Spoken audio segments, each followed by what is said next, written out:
Hi friends, welcome to my channel Sana kitchen and blogs. నేను ఈరోజైతే multigrain గుగ్గిల్ని అయితే prepare చేస్తున్నాను. ఇవైతే మేము ఇప్పుడు కాదండి, చాలా రోజుల నుంచి అయితే తింటాము. మా పిల్లలు కూడా ఇది ఇష్టంగా అయితే తింటారు. మనం చిన్నప్పటి నుంచి పిల్లలకైతే ఏం ఫుడ్ అలవాటు చేస్తే వాళ్ళైతే అదే అలవాటు పడిపోతారుగా. నేను అప్పుడప్పుడు అయితే అందుకే చాలా హెల్తీగా అయితే పెట్టేస్తాను. అంటే బయట ఫుడ్ పెట్టను ఏం కాదు, అంటే ఇంట్లో ఫుడ్ అయితే కొంచెం ఎక్కువ పెట్టేసి బయట ఫుడ్ అయితే కొంచెం తక్కువే పెట్టాలండి. పిల్లలకి పెద్దయినా అలాగే అలవాటు అయిపోయింది. అందుకే నేను ఈరోజు మా పిల్లలు స్కూల్ నుంచి వస్తారు కదా, ఇలా అయితే ప్రిపేర్ చేసి అయితే పెట్టేస్తున్నాను. పొద్దున్నే అయితే నేను 2 కప్స్ అన్నీ కలిపిన మల్టీగ్రెయిన్ గుగ్గిల్ని అయితే నానబెట్టేశాను. తర్వాత సాయంత్రం కల్లా ఇవైతే చూడండి చాలా బాగా నానేసి అయితే ఉన్నాయి. నేనైతే 5 రకాల గుగ్గిళ్ళు తీసుకున్నానుగా. ఫస్ట్గా అయితే బ్రౌన్ శనగలు, వైట్ శనగలు, గ్రీన్ బఠానీ, వైట్ బఠానీ, రాజ్మా అయితే తీసేసుకున్నానండి.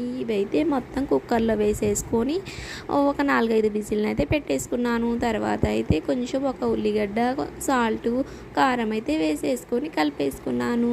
చిన్న పిల్లలు 4-5 ఇయర్స్ పిల్లలు ఉంటారు, వాళ్ళైతే తినలేరు కదా కారం. అందుకే వాళ్ళకు కొంచెం అయితే సాల్ట్ వేసేసి అయితే పెట్టేసేయండి. Bye friends.